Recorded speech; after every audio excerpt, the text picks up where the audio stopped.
everybody, this is Nat. She's a WordPress expert that helps non-techies with their do-it-yourself websites, courses, and funnels using WordPress, which is a website builder. It used to be the only one that was available, and now there's all these different themes and everything that you can use.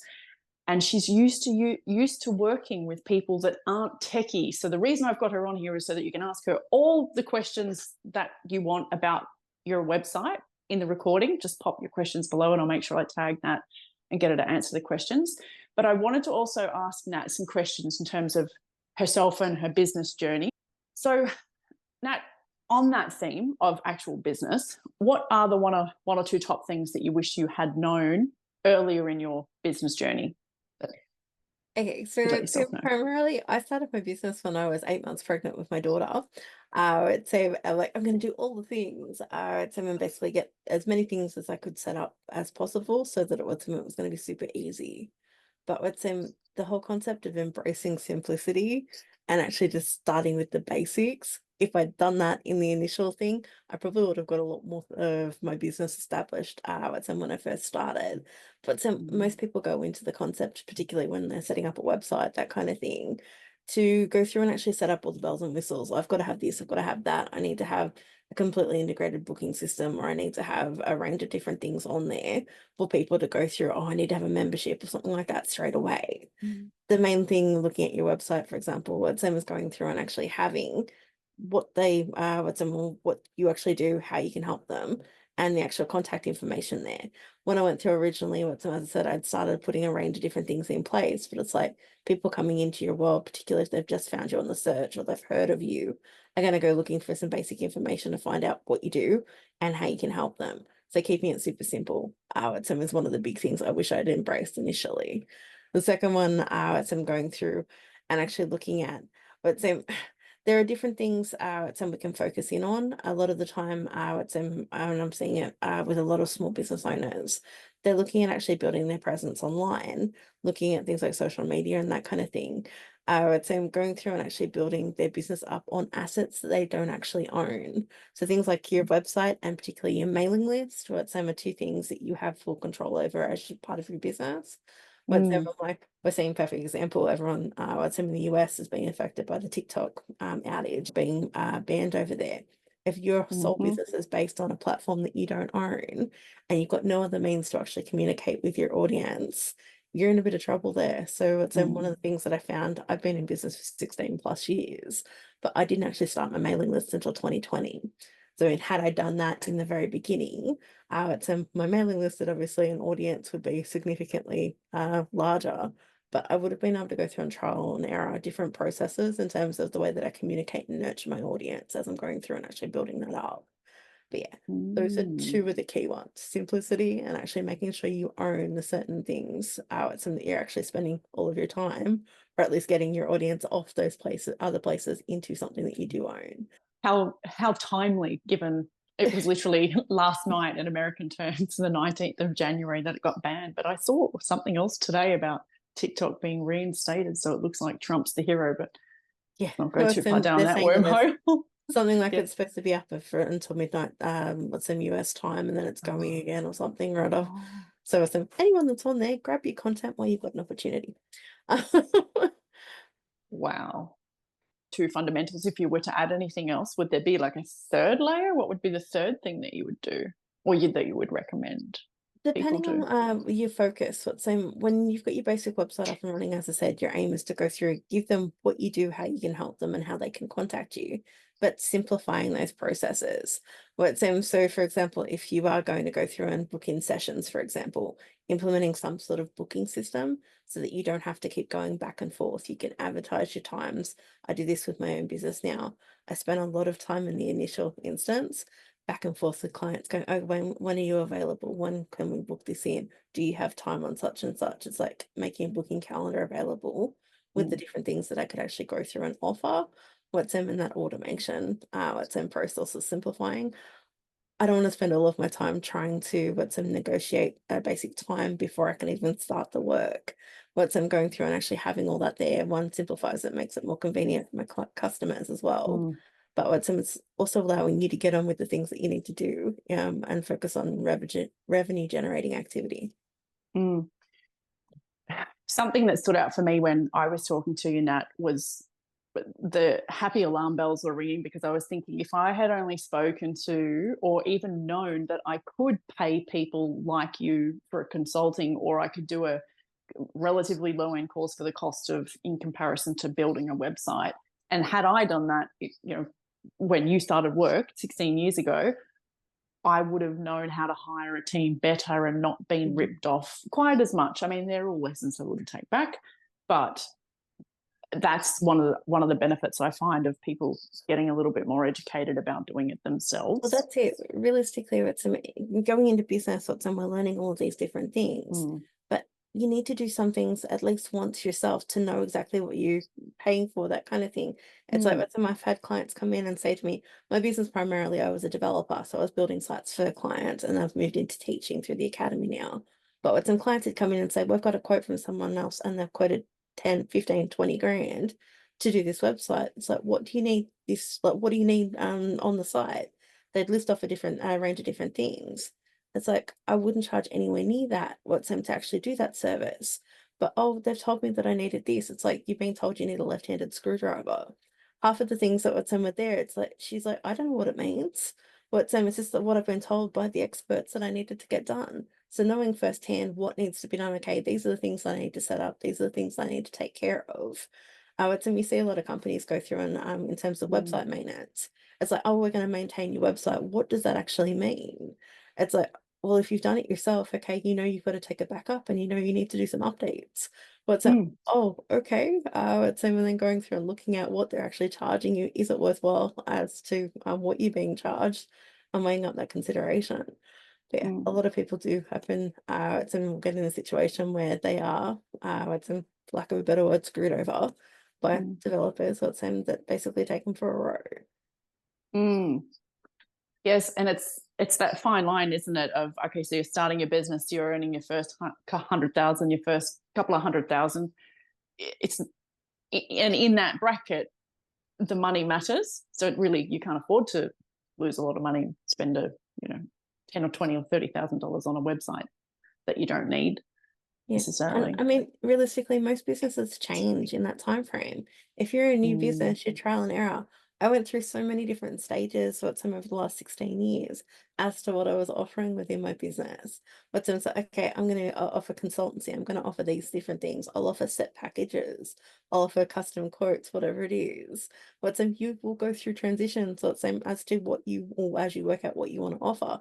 Okay, am I going to offer one-to-one group programs, a particular type of program, whatever it is? Those things will change. So if you've spent a heap of money initially on your website to go through and actually get that developed, and then you change, or you change your branding or your messaging or all those things, it's like, you need to know how to do the changes there, or it's going to continue to cost you an arm and a leg every time you need to go back to the developer and go, oh, I need to change. It's also the freedom of being able to actually go through and make modifications to your site. It's like, okay, you decide you want to offer something. It's like, you can go in there and go, okay, I'm going to add a new page, add some information about what I want, add it there as an option for people to buy, and start promoting it.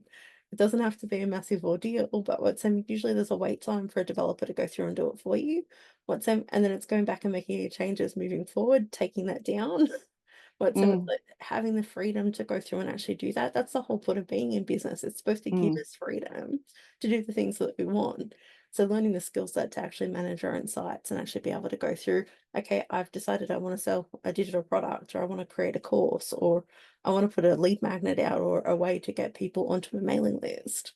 But I need to have the freedom to do that. What do you wish you saw or didn't see on people's websites, and why?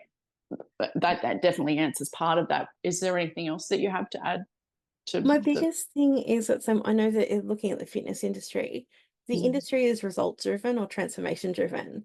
So going through and looking at or leveraging that on your website to highlight the different things that you're offering. We see it all the time, before and after photos, video testimonials, that kind of thing. But that builds trust within your audience and authority within your audience. I love the idea of doing case studies. So going through and actually taking people through the journey that you've helped your clients go through. Where were they to start off with? how you actually help them to get there, and the transformation they took to actually go through. I do this a lot with my own. What same is actually taking through, this is the pain points that people were going through, or this is what they were experiencing. But this is how I put them through the process of actually, okay, whether we did coaching or whether we went through on the actual program, or they did certain aspects of the trainings that I'm teaching them. And then the transformation and what they were able to go through. That is super helpful. People can relate, and it also allows your audience or your clientele prospects to go through and go, that's me. Obviously, they can help me do the same thing. The other thing that I see all the time, a lot of people go through and build their website out and make it look great on the computer, but 90% of the time people have got their mobile phone in their hand. They're not actually being conscious that, if someone's looking for fitness, for example, whatever, they're more likely to go through and search on their phones for services like a gym or a personal trainer, a program that they can go and actually look up. It's more than likely they're going to use their phone to do that. Yeah, they may sit in front of the computer, but if your website is only well presented on the computer, there's a good chance that you're going to miss out on potential customers, because they're like, well, I can't either find the information that I want. But a lot of websites, when they're actually built on desktop, when you shrink them down, they minimize the content that's there. So it might be a case of even not being able to find your phone number, but not being able to find exactly what you do. And you might have had information on the desktop or the desktop version of the website. But once it's shrunk down, it doesn't actually go, okay, this is the things that I can help you with. So it's being really careful when you do design what's on your site, having a look on your phone what it looks like, and different devices look differently. So it can be really helpful to go through and make sure that you're actually taking that into consideration. Google also preferences mobile optimized websites. It's actually got two different search, how do I put that? What's in your searches, when you actually type into Google a different search query, the actual listings that they have on that first page or on the various pages of Google are indexed. So each of those listings is indexed. But yeah, they've got different ways of actually going through and indexing mobile websites opposed to desktop. So if you've got a more SEO friendly or search engine friendly website and it performs well on a phone, it may rank differently on the search than what your desktop website does. So it all makes a big difference. The other thing that they can, people can do, is making sure you're claiming your business on Google My Business, because using local optimization, particularly given the fact that it's more likely that you're going to be working with local clients, having they call it NAP details, NAP, name, address, and phone number. You want to have your name, address, and phone number for your business on as many places as possible online. Yeah. And Google My Business is going to be one of the bigger ones, but you can also put your website address on that, which people will go through, see the Google listing, and then actually go into your website, particularly if your website's not necessarily performing as well to start off with. Take a breath for you. Sorry. I'm like, no, Google is going to love this podcast. So thank you. And the people that are watching it are going to love the podcast. And I'm going to make sure we actually give them a transcription of all the points that you just said. Is there anything else that you want to finish off with that we can give people, or you want to mention your academy? Because I know you teach people how to do this.